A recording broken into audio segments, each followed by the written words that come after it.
What if I told you there are rules of engagement to be able to effectively communicate to other people? We're going to be talking about that this week on episode 216 of The Relaxed Male. This is The Relaxed Male, a show that comes to you each week helping men to remove the nice guy from their life so they can actually live their life on their terms. Join the host, certified coach Brian Goodwin, as he helps men step out of their heads and become free from the thoughts that bind them. Hey man, hello and welcome to The Relaxed Male. I am your host Brian, and I am a certified men's coach that helps men who are just going through the whole thick of life, whether it's a divorce, job loss, family problems, kids being the rebels that they are, whatever it is. You can actually relax when the rest of the world is falling apart. And when you are relaxed and when you are being just the guy who can keep it all together while everyone else is losing it, you actually are the man who everybody turns to. You become the main man. It'd be a good way to put it. And that's what we're going to be talking about. Because one of the big things that help men become better men is when you can actually communicate effectively. And we're going to be talking about effective communication. But before we do so, man, I want to say thank you so much. We've gotten more listeners. We're starting to really grow. And the fact is that it's y'all that are sharing out the information, sharing it out with your group, sharing it out with your friends, family, and any other guy that you hear that needs to hear the words of what The Relaxed Male is all about. And it's amazing to see that we're going up and to the right. Sometimes it looks like we're barely taking off, but we're still going up and we're still going right and we're still growing. And that's an amazing thing to see our numbers increase each and every week. Cause sometimes I wonder, am I speaking out to the void, or is there anybody out there listening to me? And then I get responses from different men around the world, and I find out, okay, yeah, someone is listening. This is cool. All right. As long as someone's listening, I'll keep going. So we struggle with that, and we wonder why we don't hear from people. And a lot of times it's because we struggle with our means of communication. And that's what I wanted to talk about this week is there are 4 main rules that you want to follow when you're trying to communicate with someone, especially your wife, your kids, your boss, anything like that. And we're going to be talking about these. And a lot of people call these rules, also call them pillars, because the first place I ever heard about these 4 pillars is from a guy named Tony Overbay. He is a psychiatrist and hosts the podcast, The Virtual Couch. And he talks about these 4 pillars of effective communication. And I've been following it for a while. He's been talking about it for a while, but it's one of those things where I have a pretty good idea, and it takes practice. And when you're trying to tell other people about these 4 pillars, sadly, since they're not mine, there's always a doc. So I knew that there's like assuming good intentions, ask questions, and don't play victim. But that doc was the second rule, which is don't send the message of run around saying you're wrong. And so there's actually, these rules are very well put so that they show you what the constraints are. And that's why these help so much, because so often when we're getting into a discussion, we run our emotions based on what our thoughts are.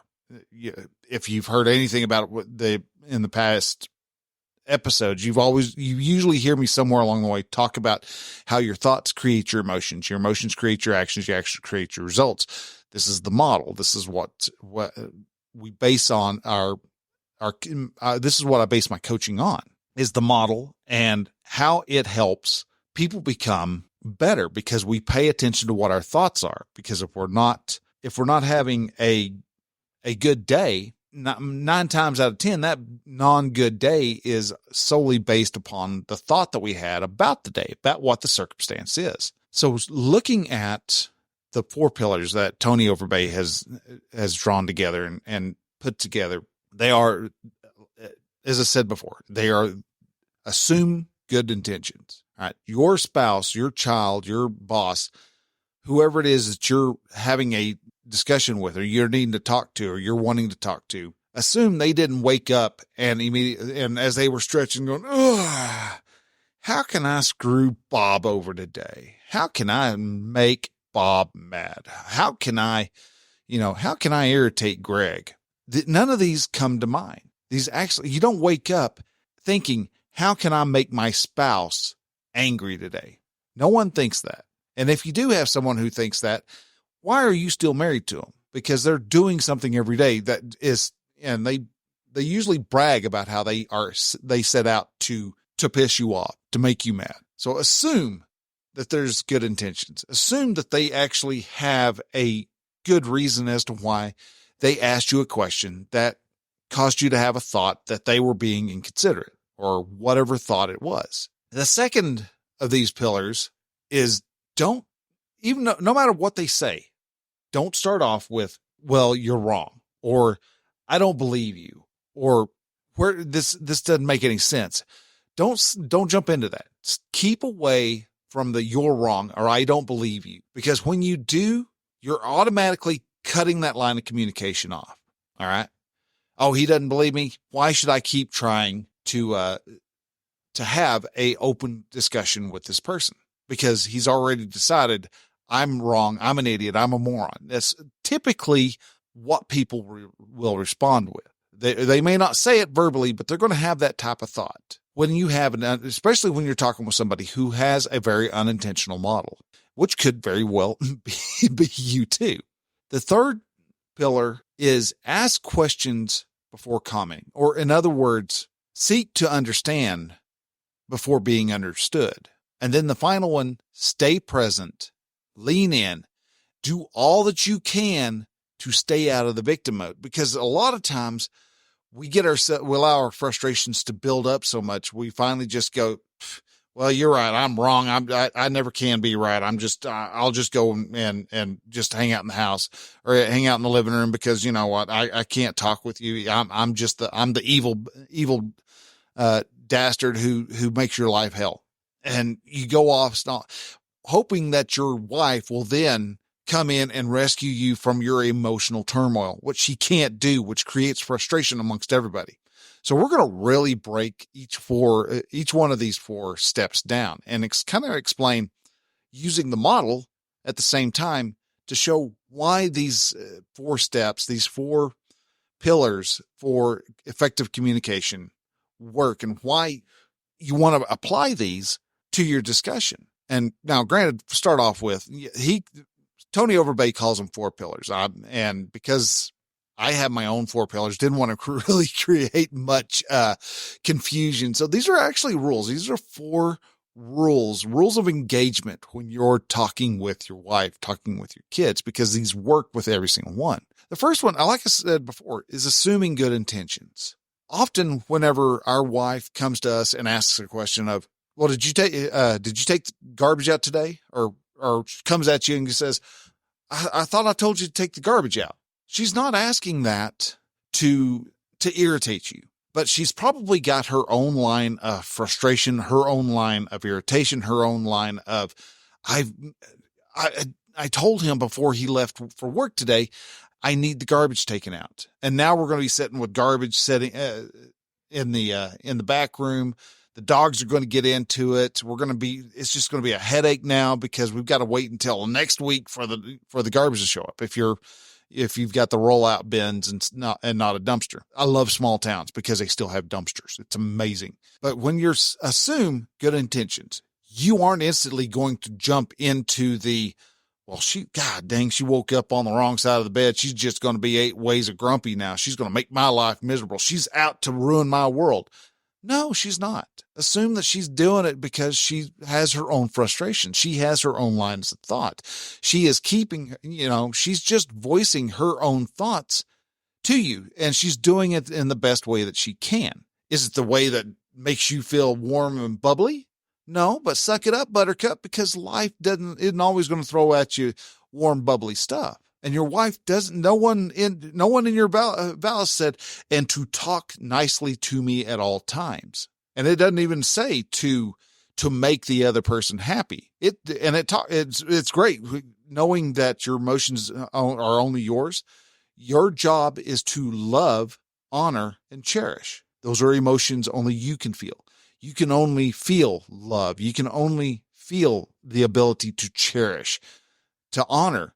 You're doing the actions that are created from the love and cherish. So you can't, assuming good intentions doesn't mean your wife has to say stuff in a very, very nice way, because she's got her own line of thoughts, the same as you have your own line of thoughts. She comes at you and goes, well, why didn't you take the garbage out today? And all you're thinking of is, why she got to say it in that tone? She could say it nicer. She could ask it nicer. Well, she's asking it in a mind with frustration floating through her system. So she's going to ask it in that way. It's not your fault that she's actually frustrated. It's her own thoughts that have created her frustration. The same as you're getting frustrated or you're getting defensive is based upon your whole thought about the fact that the circumstance that she asked about the garbage. And if she was to say, well, you never take it, you never listen to me, you never hear what I have to say, you never listening when I tell you to do something. Again, she's coming at you from a moment of frustration. Does she seriously mean you never listen? No, because you can come up with reasons as to times that you were listening. But to jump in there at that time, when she starts saying those things, that's where you're going to, again, break off that communication. You're not effectively communicating. She's not effectively communicating because she's still in this frustrated mode. And she's talking about how you never take the trash out or you never listen to what she has to say. I catch this from my wife often. You're never listening. It's like, well, I do listen, but I also have other thoughts rattling around inside my head. So sometimes the thoughts get crossed. All right. Or we had the thought, or we had an idea at one time and we changed the idea, but sorry, sometimes my brain gets stuck on go. All right. We're going to do it this way.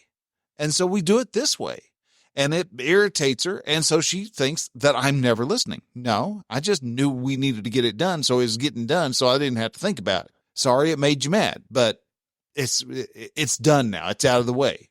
And I could easily jump in there and go, I do too listen to you. I remember us talking about it. I just happened to have forgot at the time that I didn't need to do it or needed to do it. Sorry, but there's other things in my head. There's times that I forget. That's why if I have more than 3 things in my list, I have to write it down because I can only remember 3. Good example are those are these 4 good example are these 4 pillars, because I seem to forget the 4th one, which is usually don't say that you're wrong. When you say that, like I said, you take the communication line, you cut it. She just throws a wall up because you're wrong and you're trying to go, no, you're wrong. This is why you're wrong. And when we start pointing fingers back and forth at each other because we have our own thoughts of what the circumstance means, we're too busy. Each of those fingers is essentially building a brick in the wall. We're building a wall up so we don't have any means of communicating with each other. We can't do it effectively when we're busy blaming each other for our responsibilities. The 4th one is don't be a victim. All right. And the reason why that one's 4 is because that ask questions is so easy to take into victim mode. And this is where, so asking questions becomes really important, but you want that constraint of don't be a victim has to be kept up in your mind, because it is so easy to go, well, of course I never listen to you. How can anybody listen to someone who's squawking at me, 24 hours a day? I wouldn't say that to my wife because I wouldn't be able to talk to you because I would be dead. But we have those thoughts. Remember the 97% rule. 97% of the crap we want to say, don't say it. Just bite your tongue, swallow the blood, carry on. All right. Let her say what she wants to say and just yes, dear it. Rules of engagement. But the important part is asking questions. Ask questions. Ask questions. Well, how do you think I need to better achieve that? Find solutions, ask questions, dive into, and this is where I struggle, is asking the questions, which sounds weird because I'm a coach. That's my whole job, is to ask questions. But at the same time, you don't coach your wife. You don't coach your spouse because it never goes right. My wife thinks what I do is Zen Buddha bullshit. And so, and anytime I try to walk her through a emotional issue that she may have, that's all I get. Don't give me your Zen Buddha bullshit, because I'm not listening to it, which is all right. Fine. Cool. I mean, you don't have to, if you don't want to. It's not that important really. So we can ask questions though, to get curious. Allow yourself to be curious. Well, why do you think I never listened to you? Why do you think I never take out the trash? Well, because you never listen. Okay, but why do you think I never listen? Why do we have this problem? Why do I have to be the one who always takes the trash out?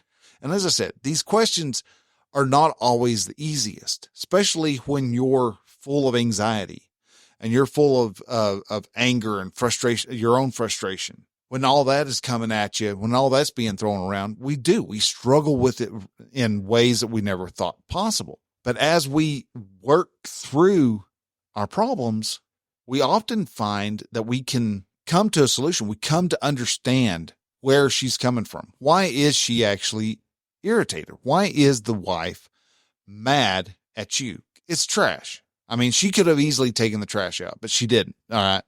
Don't ask that question either, because that, again, will cause you to be seriously harmed by your wife. So, but you can ask questions to get to the answer of why are you the one that's expected? What makes her think that is the primary job that you have to make? Why is it the questions of, why, who, what, when, where, why? These all are question words. And to ask those questions helps you to come to understand your wife better. And a lot of times when you seek to understand, she's going to understand you. And those questions, though tricky and frustrating at times, because you may have to ask the same question over and over and over again, and to be able to ask the question in a non-frustrated, non-emotional place can be a big break for you. And that way you're all of a sudden, instead of having a disagreement and having words and insults and accusations being thrown around all hither and yon, and, sounds like a battle zone going on, because you and the wife are just yelling at each other. Because when you yell, when you preach, nobody's listening. If you've got kids, you know that for a good fact. As soon as you start trying to lecture to a kid, you can just watch them turn their minds off and go, okay, we're going to be here for about 30 minutes, and just nothing. It's going in and it's going rattling around inside the head, and then it's dribbling right out the other ear. They aren't listening. When you yell at your wife, or you get frustrated at your wife, and you break either rules 1, 2, or 4, guess what? You've lost the battle. You broke the rules of engagement, and you're nowhere off as good as what you were before. You're actually probably further behind the line than you were to begin with. And you step away, you're angry at your wife because she just doesn't understand. She just thinks she knows it all. She thinks that you're a horrible, terrible person. And the wife is walking away thinking, God, he never listens to me. He never respects me. And that could be some of the problem. What if you're not respecting your wife? What if you don't listen or you don't act upon what she says because you have a line of disrespect within you? What if she has a little bit, doesn't have much respect for what you do because she doesn't understand you? You don't understand her. She doesn't understand you. And that lack of understanding creates a lack of respect. those questions are important. Ask those questions. Lean in. Get curious. Give yourself permission. Everything she says, don't take it as gospel. Take it as her having a thought, and you want to understand that thought a little bit better. How do you get to understanding that thought just a little bit better each and every time? You ask questions, but also you assume she's not doing it out of malice. You're not going to say, well, you're wrong. I have taken the trash out for the past 2 weeks. Don't say you're wrong. Don't say, I don't believe you. Don't say you're crazy if you think this. These are all things that will just wall up the conversation. Take the lines of communication, snap them in half, and no one will be better. And worst of all, when you start trying to play the victim, you're going to lose the battle every single time, because victims can't be winners. There's no way. You're the victim. You're the one who was victimized by whatever it was that you're being victimized by. You had a bad word called at you. And so, yeah, I'm not even good. Yeah, I'm going to pout. No, dude, stand up. Get your stuff taken care of. Take care of yourself. Ask the questions. Be committed. You can do it, and your wife doesn't have to be on the page with you. You don't have to sit down with her and go, all right, from now on, this is how we're going to talk to each other. No, you make the changes. Let her wonder why all of a sudden you're changing tactics on her, because then she will get curious, and she may be a little bit more open to learning because you've been curious about her. All right. So guys, this one here is a little bit shorter. I've been last several, I know I've been in the 30 plus minute range, closer to 40 sometimes. So I wanted to just cut this short real quick and just that was just my thoughts on effective communication. If anything you heard on here resonated with you, please take it, share this out to your friends on Facebook, Twitter, Threads, Instagram, wherever it is you can let your fellow guys know that, hey, there's this podcast out there called The Relaxed Male, and this guy is helping men change how they look at their thoughts, change men how they see the world so that they actually aren't being the victims anymore. They're taking action. They're getting stuff done. They're realizing their dreams, their purpose in life, and going out and conquering the world. That's what I want to help you do. If you want to have help with communicating with your wife better, then the next thing you need to do is to take the very next step. The next step is reaching out to me. Well, right now I am running a special for you podcast listeners. And that is, I have got, at the time of this recording, I've still got positions open for 6 months of coaching for 90% off. That is $300. This is a $6,000 package that you're getting for $300. If you're interested, go to relaxedmale.com/coaching offer, all one word, or you can shoot me an email. Several different ways you can get to it, but the only place you're really going to hear about this, unless I reach out to you and tell you about it, is through the podcast. So if you're interested and you want to be able to start having the best year of your life, and changing your trajectory from one of loneliness in a crowded house to one of where you're in a house full of love and you respect each other and you have the love and the connection that you want, then reach out, get a hold of me, relaxedmale.com/coaching offer. Do that. So guys, till next week, start taking action, start doing stuff that'll get you further down the road.